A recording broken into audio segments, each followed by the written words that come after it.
কাট দিয়ে বলটিয়ে ভাজিয়ে কাটতেন যাতে গোশটা আসলে ভালো না হয়। আসলে ভালো না লাগবে না বুঝছো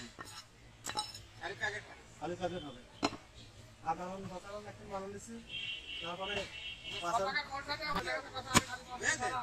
দূরবিনে আলাদা করে কাটে দেবেন যাতে যত কত নয় আগের উপরে দিয়ে দেবেন কেউ জানে কি না পায়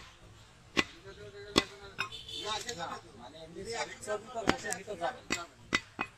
সবজি ফুল আলাদা গোশের চর্বি আলাদা আছে।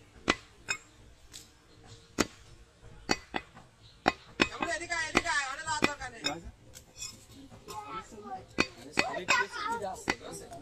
আলাদা করে কেটে রাখতে এটা মাংসের ভিতর দেবেন আর গোশের চর্বি তো গোশের সাথে আলাদা করা লাগে না না বেশি তো মস্ত বেশি ভালো না ও এটা আমরা আলাদা প্যাকেটে দিয়ে দেব মানে কয় কেজি করে নেবে এক একজন ভাগে অল্প অল্প করে দিয়ে দেবে আর দেখা যাচ্ছে ওই সবজি প্যাকেটে বেশি যাচ্ছে কম যাচ্ছে এই জন্য আর ওইটা আমরা যে প্যাকেটগুলো করবো সেই প্যাকেট পুরো প্যাকেটে দিয়ে দেব এটাই আছে রাসেল ঘুমাইতে না আসলো নাকি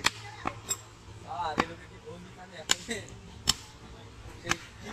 ঠিক টাইমে করবো হয়ে গেলে আপনারা গোশটা চলে যাচ্ছে আমি আর বলে আমরা কষাই আলে তাহলে গোশই নেওয়া দেখতে আপনার হুজুর আলে আমরা দেরি হয় মানে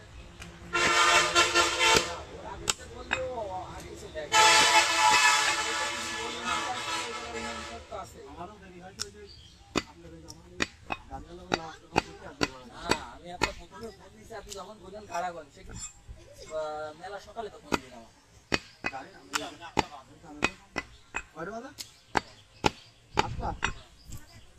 বাজু আপনি 11টা আগে কমপ্লিট হবে না ওই জিরাইটা দিয়ে দেন ওইটা দিয়ে দেন এদিকে সিলিকা তো ছোট কাজ ওইটা নিতে হবে আছে বেশি